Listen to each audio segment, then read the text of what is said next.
ప్రార్థన చేసుకున్నాం. ప్రేమగా పరలోకమందున్న మా తండ్రి, స్తోత్రములు.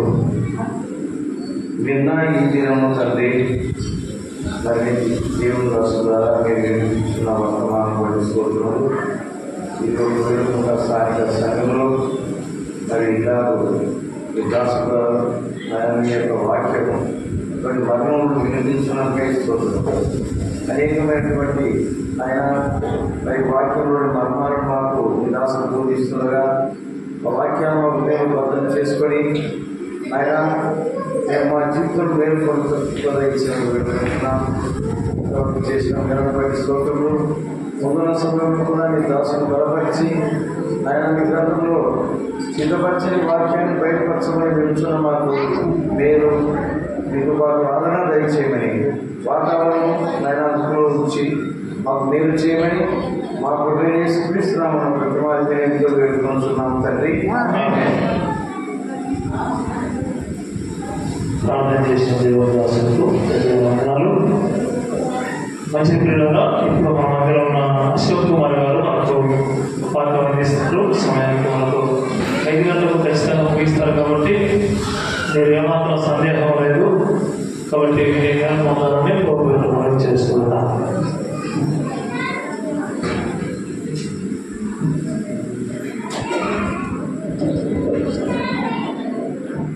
ప్రభువునందు ప్రియమైన సహోదరి సహోదరులారా, దేవుని యొక్క మహానుభావం బట్టి మనము యోహాను రాసిన 3వ పత్రికలో ఉన్న విషయాలను ధ్యానం చేసుకున్నాం. ప్రియమైనటువంటి సంఘ పెద్దగా ఉన్న సంఘ పెద్దగా పిలిపించుకోవడానికి ఇష్టపడిన యోహాను ఎంత బాధ్యతగా వాడో, సంఘ పెద్దలు ఎంత బాధ్యతగా ఉండాలి, అటువంటి బాధ్యులైన సంఘ పెద్దలు ఉన్నారు, ప్రేమించే సంఘంలో ఉన్నారు ఆలోచన చేస్తూ వచ్చాం. ఈ యొక్క సాయంత్రం సమయంలో యోహాను రాసిన 3వ పత్రికలో ఒక మాటను చదువుకొని మనము ప్రార్థన చేసుకుందాం. యోహాను రాసిన 3వ పత్రిక మొదటి 2 వచనాలు మనము చదువుకుంటున్నాం. పెద్దనైన నేను సత్యమును బట్టి ప్రేమించు ప్రియుడైన గాయకు శుభమని చెప్పి ప్రియుడా, నీ ఆత్మ వర్ధిల్లుచున్న ప్రకారము నీవు అనిశ్యములో వర్ధిల్లుచు సౌఖ్యంలో ఉండమని ప్రార్థించుచున్నాను.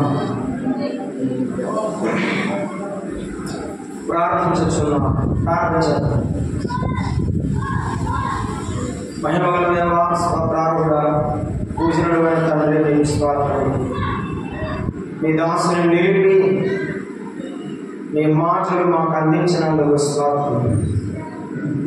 పాత నిబంధనలో మర్మమైన మా ప్రభువైన యేసుక్రీస్తును ఘనపరిచిన గొప్ప దేవా, నీకు స్తోత్రములు. మా తండ్రి, మా తండ్రి, ఈ సాయంత్రం చాలా పూట మేము మాటలు వినాలని ఆశపడుతున్నాము. ఆయన మీ గడప యుద్ధ కనిపెట్టుకుని ఉన్నాం. మాతో మాట్లాడండి మా దేవా. ఆశ కలిగి నీ మాట్లాడడానికి కూర్చున్న మా అందరితో మీరు మాట్లాడుతుండగా మీ ఆత్మ సంచారం మేము అనుభవించడానికి, మీ ప్రభావాన్ని మేము అనుభవించడానికి సహాయం చేయండి. గొప్పదలు మీ నామమునకు మహిమ, మా ఆత్మీయ జీవితాలకు క్షేమమును కలిగించిన మా రక్షకుడైన క్రీస్తు యేసు నామమున ప్రార్థన చేయించున్నాము తండ్రి, ఆమేన్. క్రీస్తునందు ప్రియమైన సహోదరులారా, ప్రియమైన పెద్ద ఇటువంటి వాడు మనము ధ్యానం చేశాము. యోహాను నిజంగా సరి అయిన నిజమైన సంఘ పెద్ద లక్షణములను కలిగిన వాడని మనం ఆలోచన చేస్తూ ఉన్నాం. ఈ సాయంత్రం సమయంలో ప్రియమైన శిష్యుడుగా పిలువబడిన గాలి గురించి మనం ఆలోచన చేద్దాం. బైబిల్ గ్రంథంలో గాయలు 3 ఉన్నారు. రోమా పత్రికలో 1వ అధ్యాయము 15వ వచనంలో మనము చదివినట్లయితే 15వ వచనంలో మన జ్ఞాపకం చేసుకున్నాం. 16వ అధ్యాయం 23వ వచనంలో కూడా ఆ మాట రాసి ఉంచాడు. రోమా పత్రిక 16వ అధ్యాయము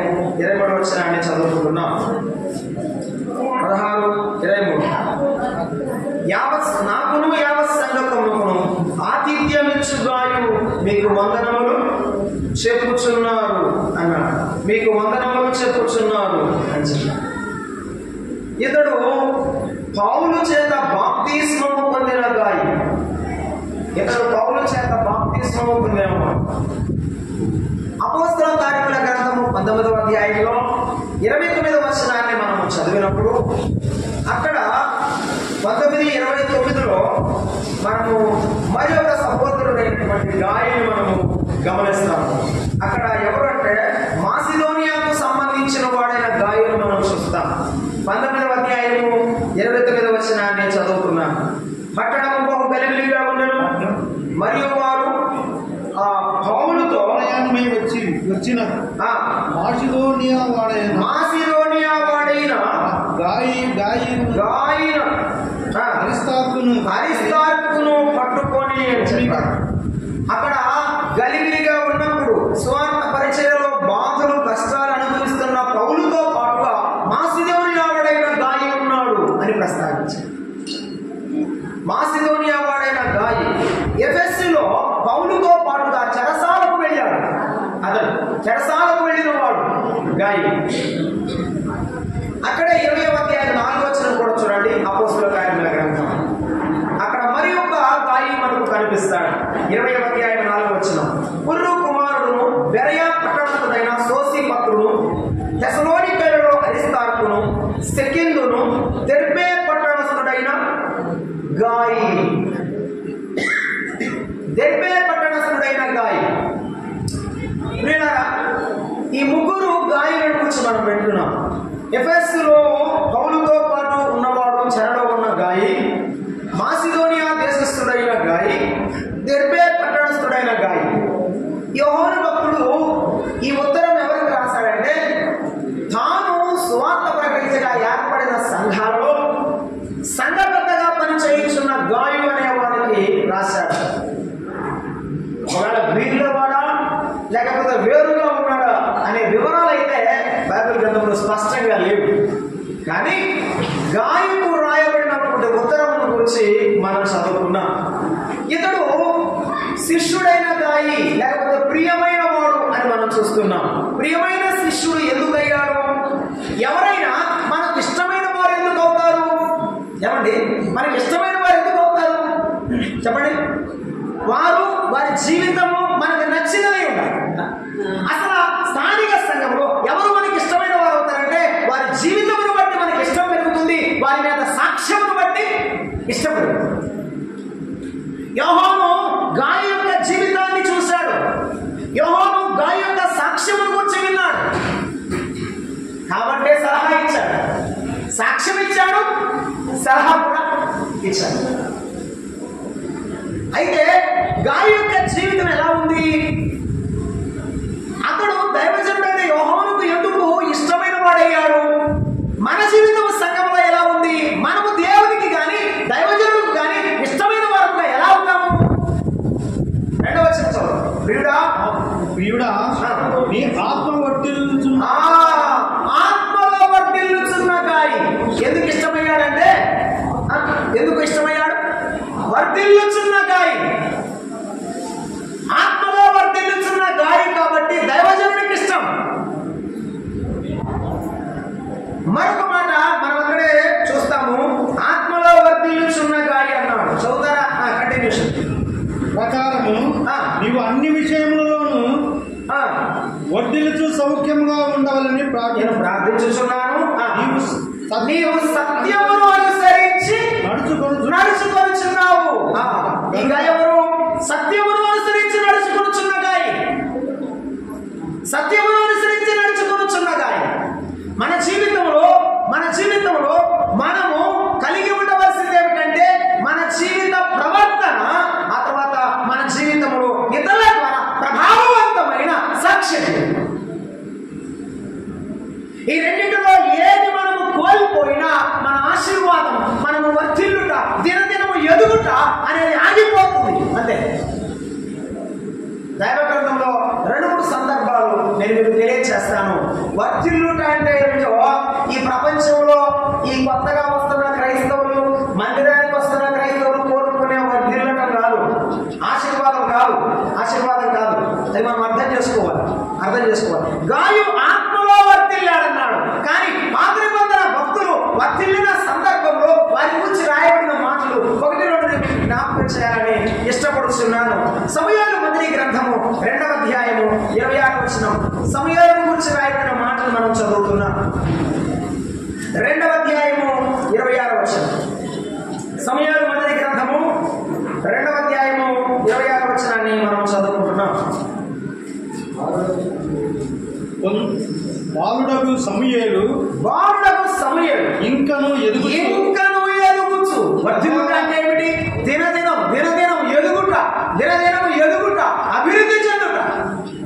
బాలుడైన సమూయేలు ఇంకను ఎదుగుచు యెహోవా దయయందును మనుషుల దయయందును వర్ధిల్లుచు ఉండేను అన్నాడండి. ఎందుకు వర్ధిల్లాడు సమూయేలు? అదే ఆ మాట పట్టుకుని వెళ్దామా. అతడు దేవుని దయను మనుషుల దయను ఎదిగాడన్నాడు కదా. ఎందుకు వర్తిల్లాడు? 2:11 ఏమన్నాడు? రామాలోని తన ఇంటికి ఎల్కానా వెళ్ళిపోయాడు. అయితే బాలుడు యాజకుడైన ఏలీ ఎదుట యెహోవాకు పరిచర్య అందరూ రండి. ఏం చేస్తున్నాడు? సమూయేలు పరిచర్య చేస్తున్నాడు. 18వ వచనం.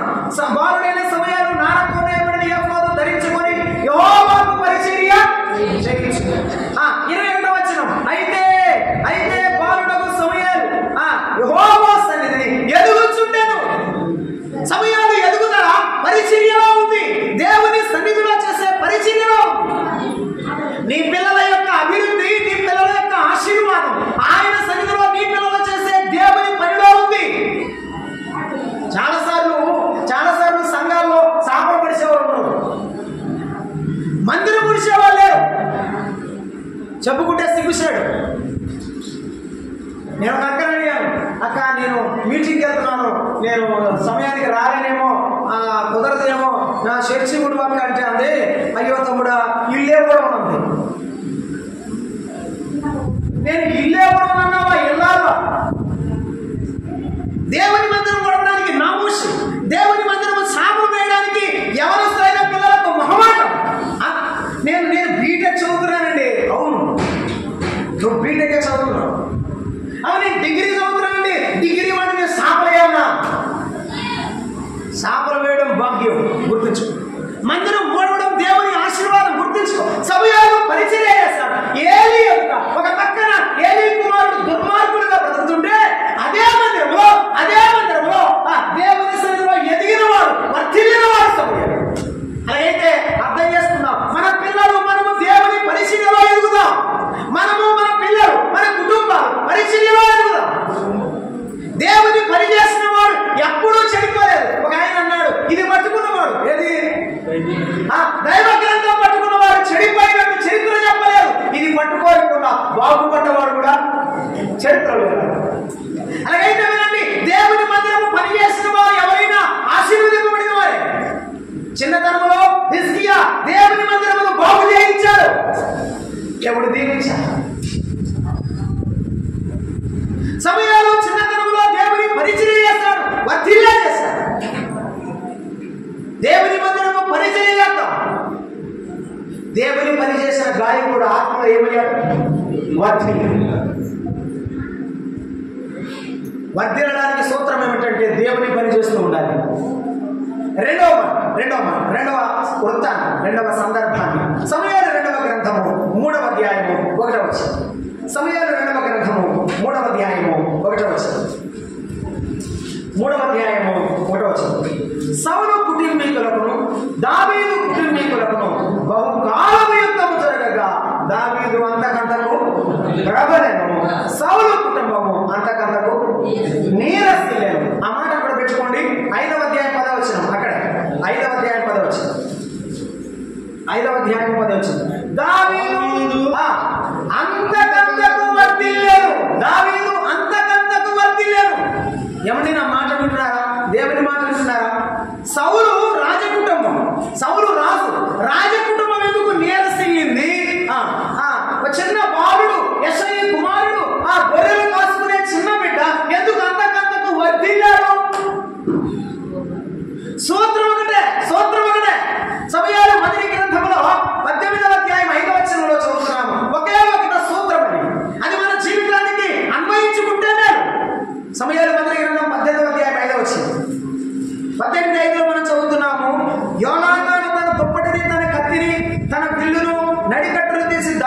చూచాను. దావీదు సౌలు తనకు పంపిన చోట్లల్లా పోయి సుబుద్ధి కలిగి పని చేసుకొనుచుండెను. నీ కుమారుడికి మంచి బుద్ధి ఉంటే, నీకు మంచి బుద్ధి ఉంటే నీవు ఎక్కడ పని చేసుకున్నా వర్ధిల్లుతావు. నీ బుద్ధి నీ జీవితానికి ఆశీర్వాదం. దావీదు సుబుద్ధి కలిగి సైన్యములో ఉన్నాడు. అక్కడే చదువుతాం మనం, మరలా జ్ఞాపకం చేసుకుని 14 వచనం. దావీదు సమస్త విషయములలో సుబుద్ధి కలిగాడు. ఈ బుద్ధి ఇంటిలో కాదు, ఈ బుద్ధి మందిరంలో కాదు, ఈ బుద్ధి పనిలో. ఇవి ఎక్కడుంటే అక్కడ. నీ ఒంటరిగా ఉన్నప్పుడు నీ బుద్ధి మారకూడదు. నీవు 10 మందిలో ఉన్నప్పుడు మంచివాడుగా, ఒంటరిగా ఉన్నప్పుడు పాపము తలపులతో నింపబడ్డావా? అలాగైతే సాతాను బందీలే. నీవు దినదేవ ఆశీర్వదింపబడలేదు. దావీదు సుబుద్ధి కలిగి జీవించాడు. అయితే ఏం జరిగింది? సమస్త విషయంలో సుబుద్ధి కలిగి ప్రవర్తింపగా యెహోవా అతనికి తోడుగా ఉండెను. దావీదు మిగుల సుబుద్ధి గలవాడై ప్రవర్తించుట ఎవరు చూశారు? సౌలు చూసి మర్యాదకముగా అతనికి భయపడ్డా. నీ బుద్ధిని చూసి భయపడాలి.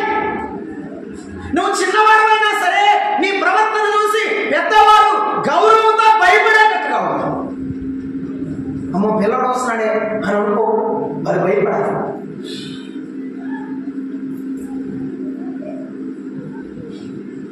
భయపడాలి. నేను ఇప్పుడు ఒక వానర్ ఇంట్లో ఉంటున్నానండి. ఆ వానర్ దేవుడు అనుకోలేదు. నేను బైక్ వేసి బైబిల్ సంచి తగిలించుకుంటాను కదా. ఇప్పుడు సంచి తెలుసుకొని నా బైక్ దిగగానే ఒకరోజు ఆయన బీడీ దొరుకుతున్నాడు, సీటు దొరుకుతున్నాడు చూడలేదండి.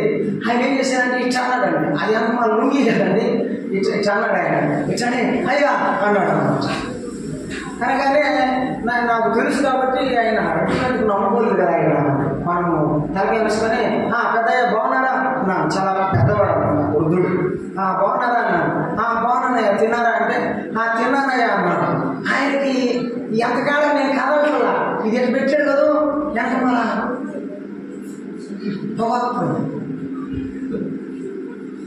అప్పుడు నాకు అర్థమైంది పాపం బాధపడుతున్నాడని. 2 అడుగులు ముందుకేసేసరికి దాన్ని బయట చేశాను. ఆ తర్వాత 2 రోజుల తర్వాత చెప్పాడు అన్నమాట, అబ్బాయి ఇది నొప్పు అంటుంది. ఎందుకని మనమేమో చాలా పెద్ద పొడుగు బలం ఉన్నాము, భయపడి ఉంటారా? లేదు లేదు లేదు లేదు. మన పవిత్ర ప్రవర్తన జీవితాన్ని లోకస్తులు చూస్తున్నారు. మన ప్రవర్తన జీవితమే మనకు ఆశీర్వాదం. మనం చేసే పరిచర్య మనకు దీవెన. సమయాలు పరిచర్య, సమయాలు దీవెనకు కారణం. దావీదు సుబుద్ధి దావీదు దీవెనకు కారణం. దావీదు దీవెనకు కారణం. దానియేలు గురించి 6వ అధ్యాయం 7వ వచనం రాయబడి ఉంది. అతడు దర్యావేష కాలమందు పారసీకుడకు కోరెషు ప్రభుత్వ కాలమందును అతడు వర్తిల్లెను అనే మాట. దానియేలు 4 రాజుల కాలంలో ఉన్నాడు. ఎన్ని రాజులు? 4 రాజులు. తీసుకొచ్చింది ఎవరు? నెబుకద్నెజర్. చిన్నపిల్లలుగా ఉన్నప్పుడు రాజకుమారులను తీసుకొచ్చాడు కదా, అదే దానియేలు 10వ అధ్యాయంలో ఉంది. దానియేలు చూశాడు. తర్వాత ఎవరు చూశాడు? దర్యావేషం చూశాడు. దర్యావేషం తర్వాత ఎవరు చూశాడు? సరేలే ఎట్టయితే లేదు చెప్పండి. దర్యావేషం చూశాడు. తర్వాత కోరెషు చూశాడు. తర్వాత బెల్షజరు చూశాడు. రాజులు మారినా, రాజ్యాలు మారినా మారదేమిటి? దేవుని పిల్లల యొక్క జీవితం. నీవు ఒకసారి మారు మనసు పొందిన తర్వాత, ఒకసారి రక్షింపబడిన తర్వాత నీ జీవితంలో మార్పు ఉండకూడదు. మన ప్రభువు చెప్పిన మాట, ఆయన నిన్న నేడు ఏకరీతిగా ఉన్నాడు. ఆయనలో మార్పు లేదు. ఆయన పిల్లలు ఎప్పటికీ మార్పు. రాజ్యాలు మారితే మారకూడదు, పరిస్థితులు మారితే మారకూడదు. అలాగైతే నీ వాళ్ళకు ప్రభువు కొరకు నిలబడితే దేవుడు నిన్ను ఆశీర్వదిస్తాడు. గాలి యొక్క ఆత్మ వర్ధిల్లుతున్నదని మనం చూస్తున్నాం. ఇవన్నీ భౌతిక సంబంధమైన దీవెనలు, ప్రజలను గుర్తుపెట్టుకోండి. కానీ గాలి యొక్క దీవెన ఏంటి? ఆత్మలో వర్ధిల్లుతున్నాడు. ఏమిటి చెప్పండి? ఆత్మలో వర్ధిల్లుతున్న గాలి అని చెప్పాడండి. ఆత్మలో వర్ధిల్లుతున్న గాలి. మనము ఆత్మలో వర్ధించిన వారమైతే మనము ఆత్మను దుఃఖపరచకూడదు. గుర్తుపెట్టుకున్నాను. ఆత్మలో వర్ధిల్లాలంటే ఏం చేయకూడదు? ఆత్మలో వెనుతీయకూడదు. ఒకటి నెంబర్ 1. ఆత్మను దుఃఖపరచకూడదు. 3 ఆత్మను ఆత్మలో ఎలా వర్ధిల్లాలంటే గాయి యొక్క జీవితం అంతా ప్రభువు కొరకు సమర్పించబడింది కాబట్టి ఇక జీవితం గాయి చేతిలో లేదు. హెబ్రీ పత్రిక చదువుతాం 10వ అధ్యాయం 35వ వచనం. అదే మాట మనం చదువుకున్నాం. హెబ్రీ పత్రిక 10వ అధ్యాయము 38వ వచనాన్ని మనం చదువుకున్నాం. 10వ అధ్యాయము 38వ వచనం. నా ఎదుట నీతిమంతుడైన వాడు విశ్వాస మూలముగా జీవించును గాని అతడు వెనుక తీసిన ఎడల అతని ఆత్మయందు నా ఆత్మకు ఏముండదు? సంతోషం ఉండదు. సంతోషం ఉండదు. యేసు ప్రభువు దారిని వెళ్తుంటే ఒకడు పరిగెత్తుకొని వచ్చాడు. బోధకుడా, సద్బోధకుడా, నీకు నమస్కారం, నిత్య జీవము పొందుటకు నేనేమి ఎవడిగాడు? మార్కు సువార్త 10వ అధ్యాయంలో నిత్య జీవం పొందడానికి ఏమి చేయాలి? అయ్యా నువ్వు చెబితే చాలు నేను చేసేస్తాను. ఎంత ఖచ్చితంగా చెప్పాడు. యేసు ప్రభువు ఏమన్నాడు? గట్టిగా చెప్పాడు. ఏమన్నాడు? మీ ఆస్తిని మీ పేదలకు ఇచ్చి నన్ను వెంబడించుము. 10:22 చదువుతారా? మార్కు సువార్త 10:22 ఏమన్నాడు? అతడు మిగుల ఆస్తి గలవాడు గనుక వ్యసన పడచ్చు, అతడు దుఃఖించచ్చు అక్కడ నుండి వెళ్ళిపోయిననే మాట బైబిల్లోనే. ఏం ప్రేమించాడు చెప్పాలి? ముందుకు వచ్చాడు, పరిగెత్తుకుంటా ముందుకు వచ్చాడు. ఎందుకు? ఎవరు కావాలని? యేసయ్య కావాలని ముందుకు వచ్చాడు. ఆ యేసయ్య చెప్పింది విన్నాడు కానీ దాన్ని అనుసరించడానికి వెనక్కి వెళ్ళిపోయాడు. ఇప్పుడు చాలా మంది అంటే ప్రార్థన అంటే వస్తారు, దేవుడు దీవిస్తాడంటే వస్తారు, అంతే. ప్రభు చెప్పినట్టు బ్రతకమంటే అలాగే వెళ్ళిపోతారు. చర్చిలు నిండుతున్నాయి. దేవుని కొరకు జీవితాలు ఇచ్చేవారు తక్కువ. మీకు తెలిసిందే గుర్తు చేస్తా అంతే.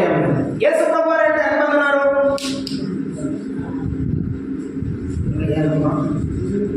12 మంది శిష్యులు కట్టుకుంటారు కదా, 12 మంది శిష్యులు ఉంటారు కదా. ఆయన వెంబడిని గురించి బైబిల్లో మార్కు సువార్త అంతా చదివిన, మత్తయి సువార్త 4 సువార్త చదివిన బహుజన సమూహములు బహుజన సమూహములు ఆయన వెంట వచ్చారు. ఎందుకు వచ్చారు? కొందరు రొట్టెల కొరకు వచ్చారు, కొందరు అద్భుతాల కొరకు, స్వస్థత కొరకు వచ్చారు, కొందరు అసలు ఆయన జీవితాన్ని వెంబడించారు, కొందరు ఆయన కొరకు ప్రాణమే ఇచ్చారు. ఆయన కొరకు ప్రాణం ఇచ్చిన వారు కొందరే, అందరూ కాదు. బహుజన సమూహములు దండోపదండాలుగా పరిగెత్తారు కానీ ఆయన కొరకు చనిపోతానికి ఎంతమంది సిద్ధం అంటే 50 వేల లెక్క పెట్టారు. ఈ మందిరంలో కూర్చున్న నీవు యేసయ్య కొరకు చనిపోవడానికి సిద్ధమేనా? యేసు ప్రభువు చనిపోతే నీ కొరకే చనిపోతా, బ్రతికితే నీ కొరకే బ్రతుకుతా. నా మట్టుకైతే బ్రతుకుతా క్రీస్తే, చావైతే లాభం. నా యేసయ్య కొరకే బ్రతుకుతా, నా బ్రతుకంతా లాభం. చెప్పగలిగితే సంతోషం, చెప్పగలిగితే ఆనందం. అప్పుడు నీ ఆత్మ వర్ధిల్లుతుంది. ఒకనాడు చదువుకున్నాం. కొరింథీ రాసిన 2వ పత్రిక 4వ అధ్యాయము 16-17 వచనాలు చదువుతారా? కొరింథీ రాసిన 2వ పత్రిక 4వ అధ్యాయము 16-17 వచనాలు చదువుకుంటున్నా. 16-17 కావున మేము అధైర్యపడము. ఎందుకయ్యా అధైర్యపడం? ఎన్నో శ్రమలున్నాయి, ఎన్నో కష్టాలున్నాయి. మంచుకు, శ్రమకు, దుఃఖానికి, ఆ వాడ ప్రయాణానికి తమ జీవితాలు ఉంటాయో పోతాయో కూడా తెలియదు. అయినా మేము అధైర్యపడం. నిలువరమైన నివాసము మాకు ఇక్కడ లేదు. ఇది మా నివాసము కాదే కాదు. మేము అధైర్యపడం. ఏమిటి మీ ధైర్యం? మా ప్రభువే మా ధైర్యం, మా ప్రభువే మా యొక్క గొప్ప ధైర్యమైన. మేము అధైర్యపడం. మా బాహ్య పురుషుడు కృషించుచున్నాను, ఆంతర్య పురుషుడు దినదినము. కడుపులో నొప్పిగా ఉంది. ఏముంది? కడుపులో నొప్పిగా ఉంది, కానీ కొన్ని కిలోమీటర్లు నడవలసింది. కడుపు జబ్బు కడుపులోనే ఉంది. కొన్ని కిలోమీటర్ల దూరం, కొన్ని మైళ్ళ దూరం నడిచి వెళ్ళి సువార్త ప్రకటించాడు పౌలు. పౌరుకు అంగీలు లేవు అన్నాడు. కప్పులో నేను ఉంచి వచ్చిన అంగీని తీసుకొని రాము తొందరగా. ఆ ఒకటే ఉందేమో, ఆ ఒక సొక్క ఉందేమో. దేవుని సేవకుడు ఉన్నా లేకపోయాను, తిన్నా జరగకపోయాను. వారు తమ జీవితంలో దేవుని కొరకు కష్టపడడానికి ఇష్టపడ్డారు కాబట్టి తమ జీవితం ఇచ్చారు. వారు ఏమనకండి, వారు తమ కుటుంబాలను ఇచ్చారు, తమ ఇళ్ళని ఇచ్చారు, తమ ఆస్తిని ఇచ్చారు, తమ సమయాన్ని ఇచ్చారు. మరి నిందించదు, విమర్శించేవాడు దేవుడే. చాలాసార్లు అసలు ప్రార్థన కూడా సరిగా రానివారు, ప్రార్థన కూడా సరిగా రాదు. సేవకులంటే చదువునే మాట్లాడుతున్నారే. దేవుని సేవకులంటే ఏమనుకున్నాం, ఎందుకు మాట్లాడుతున్నారో తెలియదు. అవివేకమైన మనసు. మేము అధైర్యపడం. మా బాహ్య పురుషుడు ఏమవుతున్నాడు, దినదినం అభివృద్ధి చెందుతున్నాం. మా బాహ్య పురుషుడు కృషి చెందుతున్నా, మా ఆంతర్య పురుషుడు దినదినం అభివృద్ధి చెందుతున్నాడు. యేసు ప్రభువుని విడిచిపోయే మనసు లేకుండా జాగ్రత్త. నీ ఆంతర్య పురుషుడు దినదినమున బలపరచబడాలి. వెనకడికి నీవు వెళ్ళిపోకూడదు, వెనక్కు తిరిగి వెళ్ళిపోకూడదు. నా గటి మీద చేయి పెట్టి వెనుక తట్టు చూడకు, లోకాశలు కోరకు.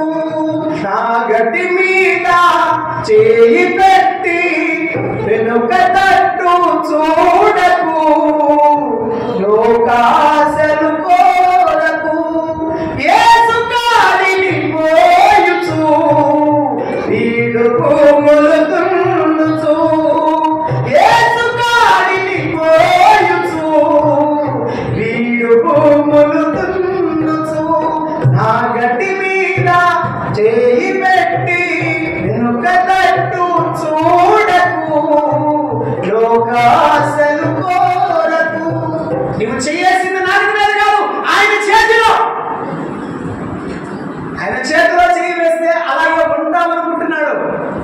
విడిచిపెట్టి వెళ్ళిపోతే కన్నీరు కాలుస్తూ దుఃఖపడుతున్నాడు. నా కుమార్తెను విడిచి వెళ్ళింది, నా కుమార్తెను విడిచి వెళ్ళాలని దుఃఖపడుతున్నాడు. ఎంతకాలం ఆయన దుఃఖపడతాం, ఎంతకాలం ఆయనను ఇబ్బంది పడుతున్నాడు. వెనకకు వెళ్ళొద్దు. లోతు భార్య వెనకకు తిరిగి ఉపస్తంభమైంది. దేమాయోగమును స్నేహించి తెసలోనికకు వెళ్ళిపోయి పూర్తిగా బైబిల్ గ్రంథంలో కనబడకుండా కనుమరుగయ్యాడు. ఇంతకాలం భక్తిగా జీవించి, ఇంతకాలం ప్రభువులో ఉండి, ఇప్పుడు నీవు లోకంలో వెళ్ళిపోతే, లోకంలో ఒక సామెత ఉంది, ఇంత బతికి లించాను కదా ఒక్కసారి. ఈ కుక్క బతుకు మనకొద్దు, ఈ కక్కిన బతుకు మనకొద్దు, ఈ పంది వల్ల బరులే పని మనకొద్దు. విడిచిపెట్టాను ఎప్పుడు ఆ పాపం వద్దన్నాం, ఆ లోకం వద్దన్నాం, విడిచిపెట్టాయి. వెనక వెళ్ళదు, వెనక వెళ్ళదు. యేసు ప్రభు సన్నిధిలో ఆత్మలో దిగజారిపో. ఆత్మీయుడు వర్ధిల్లేవాడు దిగజారు, మరేం చేస్తాడు? ఆత్మీయుడు వర్ధిల్లేవాడు దిగజారు, మరేం చేస్తాడు? చూడండి, మనం జ్ఞాపకం చేసుకుంటాం. యెషయా గ్రంథం 40వ అధ్యాయం 31వ వచనం. శ్రమలు పొందుచున్న ఆత్మలో బలమున్నదన్నాడు పౌలు. ఎందుకంటే యెషయా గ్రంథం 40వ అధ్యాయం 31వ వచనం.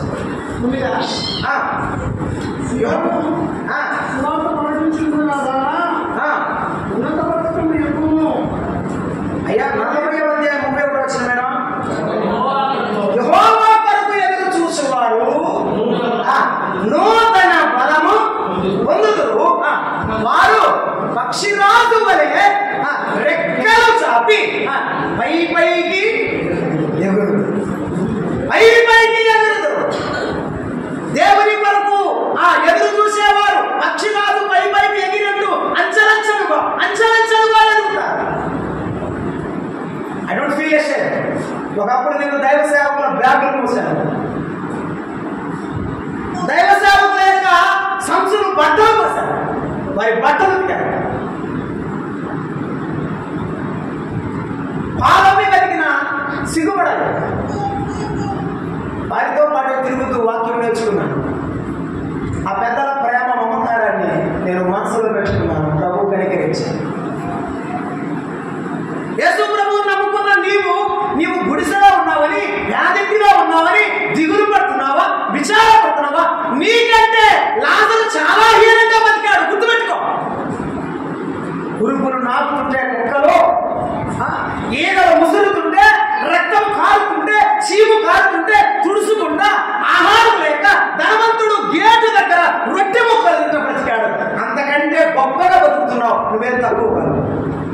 నువ్వు తక్కువ అనుకున్నావా? నేను తక్కువగా యేసయ్య ఎప్పుడైనా చేశారా? ఎందుకని యేసయ్య గురించి తక్కువగా ఆలోచిస్తున్నావు? ఆ ఆశ్రయమన్నాడంటే నా ప్రభువు నాతో నాకు అనిపించాలి అని బతికాడు. ఒక మాట చెప్తాను, నాకు స్కాట్లాండ్ దేశం అనుకుంటా, దేశం సరిగా గుర్తులేదు. ఆ దేశాన్ని పరిపాలిస్తున్నటువంటి మహాచక్రవర్తి ఉన్నాడట. అక్కడ ఒక అడుగుకునే బిడ్సగాడు ఉన్నాడు. ఆ అడుగుకుంటుంటే ఈ రాజా ఏమంటారు దాన్ని, అడవికి వెళ్తారు వేటకి వెళ్ళేటప్పుడు వచ్చేటప్పుడు ఒక కొన్ని కాసులు వేస్తాడు, వెళ్ళేటప్పుడు కొన్ని కాసులు వేస్తాడట. వేస్తా ఉంటే ఆ దేవుడు నిన్ను దీవించుగా అన్నాడట. ఏమయ్యా, కాసులేమో నేనేసాను, నువ్వేమో కలవరిస్తాను దేవుడిని, పలకరిస్తే పొద్దాక అడుగుతుంది దేవుడిని. నేను కదా, నువ్వు నన్ను కదా పొగడాలా, దేవుడిని పొగుడుతున్నావేమి అని చెప్పాను. అంటాను అదంతే సార్ అన్నాడు. అలాగైతే నీకు సొమ్మిను నేనే తర్వాత ఈ దేశంలో అన్నాడు. అంటాను ఆ రాజు గారికి అన్నాడట, ఈరోజు మహారాజా, ఈరోజు ఒక గొప్ప ధనవంతుడు చనిపోబోతున్నాడు అని చెప్పాడు. ఇచ్చుకెళ్ళాడు. రాజుగారికి నిద్ర లేదు. ఎవరు ధనవంతుడు దేశంలో? ఆయనే. ఎప్పుడు చనిపోతాడని చెప్పాడంటే అర్ధరాత్రి 12 గంటలకు చనిపోతాడు రాజా అని చెప్పాడు. పాపం ఆయన 11:30 కూర్చున్నాడు మంచం మీద, నిద్ర లేదు. గడియారం చూస్తున్నాడు. 12 అయింది, 10 నిమిషాలకు 12 అయింది, 1 నిమిషంలకు 12 అయింది. అమ్మో, గుండె వేగంగా కొట్టుకుంటుంది. ఎందుకు? ప్రాణం పుట్టుకొని పోతామని పోయి 12 అయింది పోలే, 12 అయింది పోలే, 12:30 అయింది. అది ఏమిరా? అరే అక్కడ ఉన్నటువంటి జాతి నిలబడి, త్వరగా ఆ భిక్షగాడిని జాతి నిలబడి, వాడు ఏం చెప్పారు అసలు? త్వరగా సైనికులు వెళ్ళారు. ఆ గుడిసి దగ్గర జాన్ ఎక్కడ ఉన్నాడని అడుగుతున్నారు. అడిగితే ఆ ప్రజలు చెప్పారు, ఇప్పుడే చనిపోయాడండి అని చెప్పారు. ఎప్పుడు చనిపోయాడని అడిగి కాలం సమయం నిర్ణయం కరెక్ట్గా తెలుసుకొని కరెక్ట్గా 12కి చనిపోయాడని రాజు నిర్ధారించుకొని సింహాసనం మీద దిగి ఆ పేదవాడికి వచ్చారు. పేదలైన మీరు ధన్యులు. ఎందుకు నీవు ఆలోచన చేస్తున్నావు? అల్పకాలంలో జీవించే ఈ జీవితంలోనే ఆనందపడుతున్నావా? సర్వలో యుగమును జీవించే ఆ జీవితం మనం ఎదురు చూస్తున్నావా? దేని గురించి ఆలోచన చేస్తున్నావు? ఆలోచించే. ఆత్మలో వర్ధిల్లే వాడు వెనకకు తీసేవాడు కాదు. ఆత్మలో వర్ధిల్లే వాడెవరు? యెహోవా కొరకు ఎదురు చూసేవాడు. ఎలా ఎదురు చూస్తాడట? రెక్కలు చాపి ఏం చేస్తాడు? పైకి ఎదుగుతాడు. అదే రెక్కలు చాపి దేవుని సన్నిధిలో గోసాడి ఆ రేయి మొదటి జామున లేచి తన ఇంటి కొరకు, తన కొరకు ప్రార్థన చేస్తూ ఎదిగేవాడు. ప్రభువులో బలంగా ఎదిగాడు. ప్రార్థనాపరులే ఎదిగారు, బోధకులు కాదు. మోకాళ్ళ అనుభవంలో ఉన్న వాళ్ళే బలపడ్డారు. మోకాళ్ళ మీద ఏడ్చిన వాళ్ళే దేవుడు పైకి రాడాడు. ఒక గొప్ప దైవజనుడు ఇలా అన్నాడు, నా తల్లి కన్నీటి ప్రార్థనకు నేను కొట్టుకొని వచ్చాను. నీ కన్నీటి ప్రార్థన నీకు అవసరం.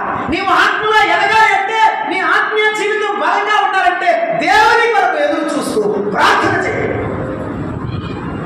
అప్పుడే నీవు ఎదుగుతావు. వెనకకు తీయకుండా ఉండాలి. అది మనం జ్ఞాపకం ఉంచుకోవాలి. రెండవది ఎఫెసీ పత్రిక 4వ అధ్యాయము 30వ వచనాన్ని మనం చదువుకుందాం. చూడండి, ఎఫెసీ పత్రిక 4వ అధ్యాయము 30వ వచనం. ఆత్మలో వర్ధిల్లాలంటే వెనక్కి వెళ్ళిపోకూడదు, జారిపోకూడదు. 4:30. దేవుని పరిశుద్ధాత్మను ఏం చేయకూడదు? చెప్పాలి. ఏం చేయకూడదు?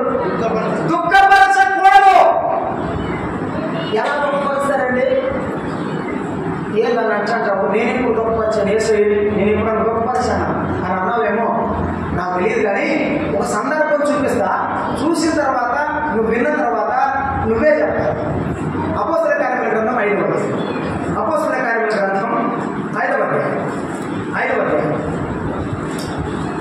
5వ అధ్యాయము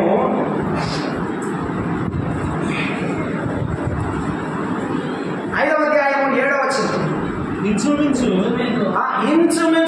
3 గంటల సేపటికి అయ్యా 4 చదువుతావా? 3-4 చదువు అయ్యా. 3-4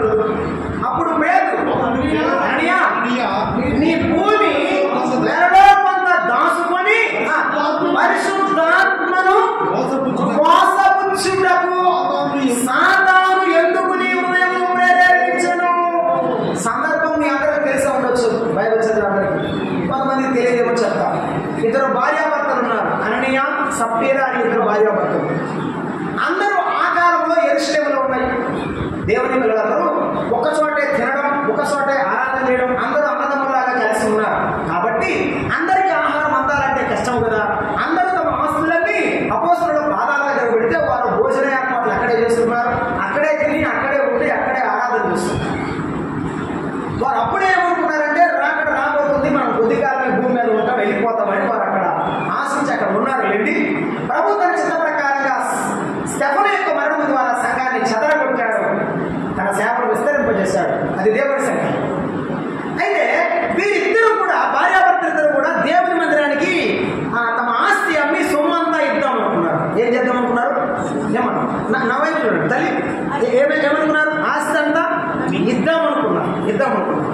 అంత అమ్మిన తర్వాత భార్య అంటే ఏమయ్యా ఏం పిచ్చోడు అంత అయిపోయింది, కొద్దిగా దాచుకోవాలి కదా, మనకు కూడా పిల్లలు ఉన్నారు కదా, ఇయ్యొద్దని అన్నా ఇయ్యే, కానీ కొద్దిగా దాచుకున్నామయ్యా, ఇదేదో బాగుంది, నా భార్య నాకు ఎందుకు మేలు చేయకుండా చెబుతున్న మాట అని చెప్పి కొద్దిగా ఏం చేశాడు? కొంత దాచుకొని అనే మాట బైబిల్లో ఉన్నాడు. అపోస్తలులు ఎదురు తీసుకొని వస్తే పేతురు అన్నాడు, నన్ను ఎందుకు మోసం చేశారన్నాడా? పరిశుద్ధాత్మను మోసం చేశారన్నాడు. పరిశుద్ధాత్మను మోసం చేశారు.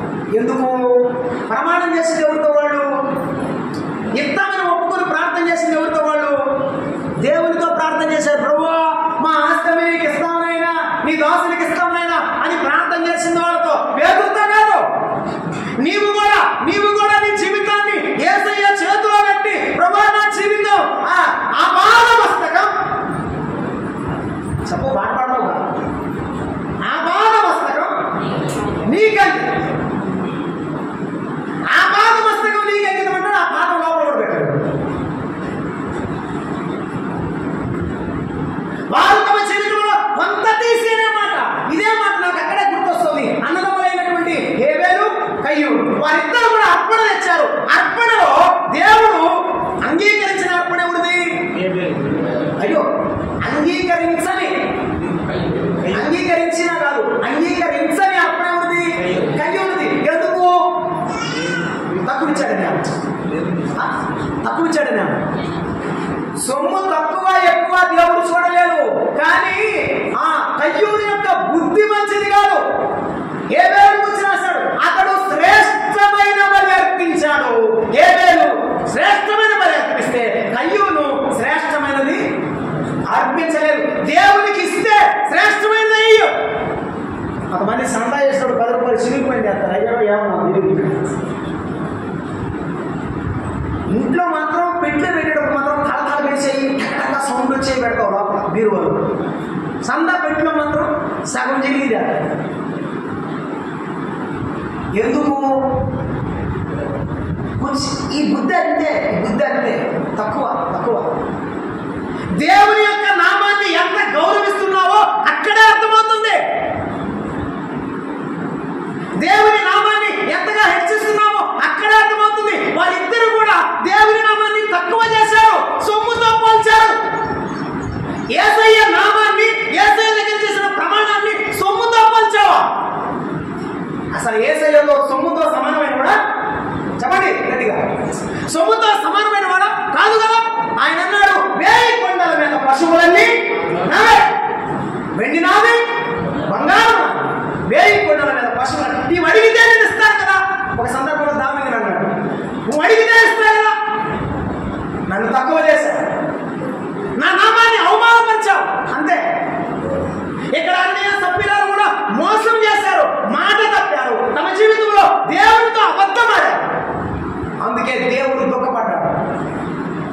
మాత్రమే నాకు ఒక సందర్భం గుర్తొస్తుంది. సౌలు ఆ పని చేసినందుకు సమయాలు ఏడుస్తూనే ఉన్నాడు.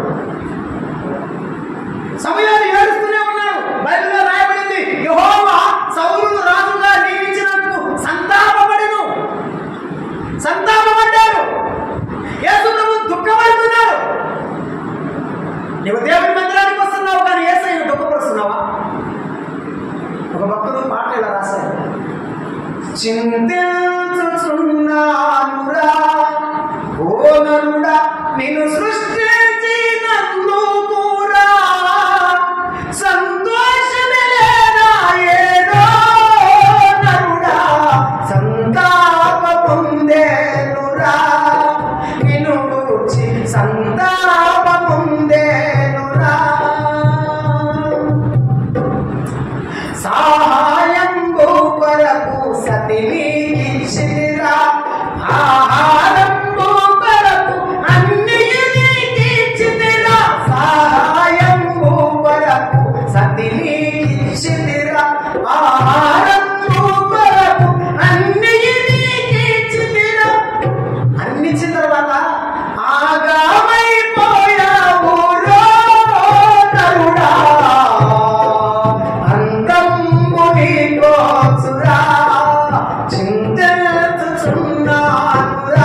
దియోత్రెఫెను చూసి ఇలాంటి వాడు ఉన్నాడు, ఎంతకంటే ఎక్కువ ఏం చేసినా ఏం బాగలేదు అనుకున్నాడా? మరి చెప్పండి. చాలా మంది విశ్వాసాలు అట్టే ఉన్నారు సంఘంలో. ఏ దగ్గర నన్ను అడుగుతున్నారో నా పక్కన ఉన్నాడు అక్కడే, నేను ఆయన కంటే బెటర్ అంటున్నాడు. ఎవరు చెప్పాలి ఇప్పుడు సంఘంలో? యేసు ప్రభు మాదిరిని చూసేవారు లేరు. కానీ తన జీవితంలో ఆ దియోత్రెఫెను చూసి వెనక్కి వెళ్ళిన వాడు కాదు. తన జీవితంలో యేసయ్యను దుఃఖపరచలేదు. ఆ పెద్ద అయినటువంటి యోహాను సంతోషాన్ని తెచ్చాడు, కానీ దుఃఖాన్ని తీసుకురాదు. మనము దేవుని సన్నిధిలో ఆయన పిల్లలమైన మనము అన్ని విషయాలలో జాగ్రత్త కలిగి ఉన్నాం. ఎఫెసీయుల పత్రిక 4:15 చెప్పాడు, ప్రేమ కలిగి సత్యం చెప్పచ్చు క్రీస్తు వలె ఉండటకు మనం అన్ని విషయంలో ఎదగాలి. మనము అన్ని విషయంలో ఎదిగేవారమై ఉండాలి. మొదటి మాట ఆత్మలో వర్ధిల్లుచున్నగా, ఎందుకంటే వెనక తీయని వాడు పరిశుద్ధాత్మను దుఃఖపరచిన వాడు అన్ని విషయంలో ఎదిగినవాడు. కాబట్టి వర్ధిల్లుతున్న ప్రకారము అని రాశాడు. కాబట్టి వర్ధిల్లిన వాడు మనం కూడా వర్ధిల్లాలంటే వెనకడుగు వేయకూడదు, పరిచర్యలో ముందుకు ఉండాలి, సుబుద్ధి అయి ప్రవర్తించడంలో ముందుకు ఉండాలి, ప్రభు పనిలో ముందుకు సాగాలి అని మనం జ్ఞాపకం చేయబడుతున్నాం. రెండవ మాట ఏమన్నాడు? నీవు సత్యమును అనుసరించి నడుచుకొను చెప్తాం. ఏం అనుసరించి నడుచుకోవాలి? సత్యమును అంటే సత్యం అనే మాట దగ్గర యేసుక్రీస్తు ప్రభువుని పెట్టుకో. ఇప్పుడు చదువు, యేసుక్రీస్తు ప్రభువుని అనుసరించి నడుచుకో. యేసుక్రీస్తు ప్రభువుని అనుసరించి నడుచుకో. పేతురు భక్తుడు మొదటి పేతురు పత్రిక 2:8 రాశాడు. ఇందుకు మేము పిలువబడ్డారు, ఎందుకంటే శ్రమపడడానికి అని రాశాడు. బయట శ్రమపడడానికి, కష్టపడడానికి మీరు పిలువబడ్డారు. క్రీస్తు కూడా మీ కొరకు బాధపడి మీరు తన అడుగు జాడలేదు నడుచుకున్నట్లు మీకు మాదిరి. ఎవరు మాదిరి? క్రీస్తు మాదిరి. క్రీస్తు మాదిరి ముఖ్యం. ఏ మాదిరి నువ్వు చూస్తున్నావో చూడు. ఇది చెప్పే సందర్భం కాదు, కానీ ఆ గుర్తొచ్చింది కూడా చెప్తున్నాను. నేను చిన్నప్పుడు రోజు చర్చి వెళ్ళేవాడు. మాది అడ్డుకట్ట మీద భూమి గుంటూరు జిల్లా.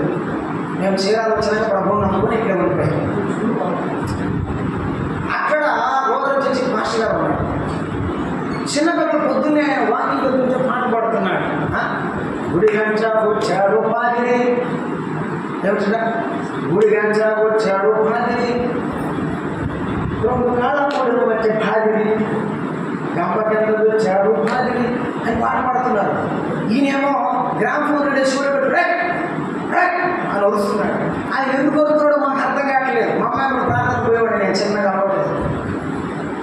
ఎందుకు వస్తున్నాడు, ఇలా ఎందుకు పాడుతున్నాడు, ఎగతాళి చేస్తున్నాడు అని ఆరాధిస్తే ఆయన ఆదివారం సంస్కారం అంటారు. ఆరాధనలు ఏం చెప్పాడంటే